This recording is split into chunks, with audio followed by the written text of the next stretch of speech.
This is Democracy Now!, democracynow.org, the War and Peace Report. I'm Amy Goodman with Juan Gonzalez.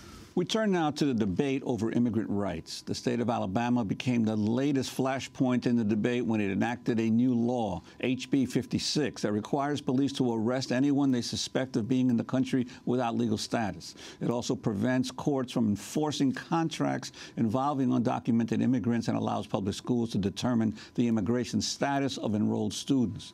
Last week, a federal appeals court blocked enforcement of parts of the law, but not before thousands of Latinos fled the state. School districts across Alabama have reported a large number of Latino students have stopped attending classes in recent weeks.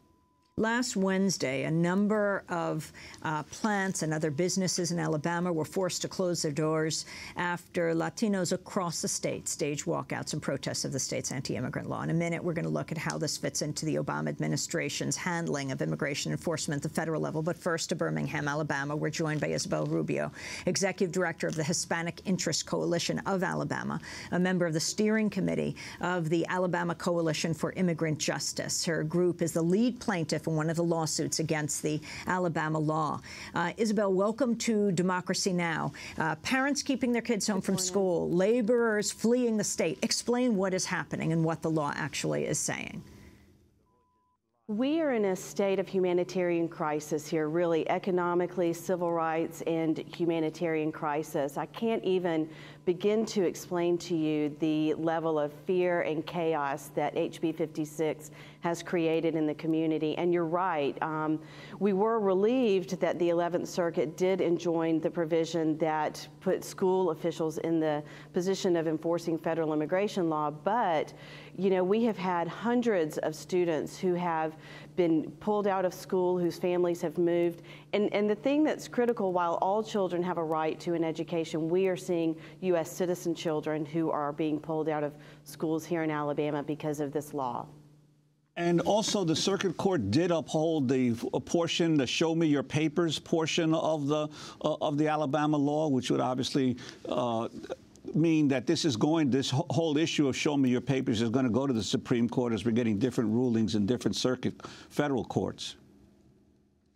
You're exactly right. That provision was enjoined by the 11th Circuit, but we still have a provision in place that talks about reasonable suspicion. So while someone might be stopped for a routine traffic stop, and I say routine, and you know, at that point, the officer would possibly have reasonable suspicion, maybe based on an accent, maybe based on the color of someone's skin, to ask someone about their immigration status, which could ultimately lead to a person being detained and put into deportation proceedings.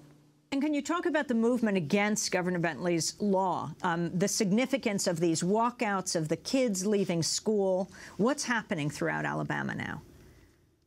Well, I'll tell you, what's happening here in Alabama really harkens back to what happened in the 1960s, almost 50 years ago, in terms of the groundswell of the community, both those who were affected by this law and allies who were coming forward. As you mentioned, last Wednesday, we did have parents who kept kids home from school. We had businesses that closed. And when I say businesses, I'm not talking about just mom and pop stores.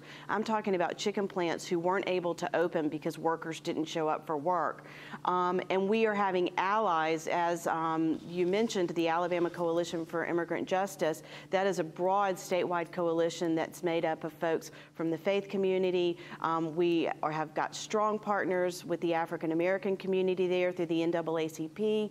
And we are really seeing folks who are saying in Alabama, look, we can't go back to the Alabama of 50 years ago. We are not like that anymore, and we have got to stand up and we have got to speak out.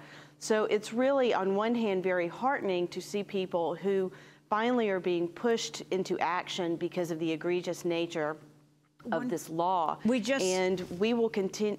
I'm sorry? We just have 30 seconds, but how large is the Latino population in Alabama, and why was this law passed in Alabama? Well, Alabama has a history of being fearful of folks who are from the outside, and we really think at the core this is aimed at the Latino community, not the entire immigrant community. But, you know, we are 2,000 strong in Alabama, and we will continue to fight for what's right, and we will bring allies along with us. thank you so much for the opportunity to be with you guys today to continue to tell our story to the world. Isabel Rubio, Executive Director of the Hispanic Interest Coalition of Alabama, thanks so much for being with us.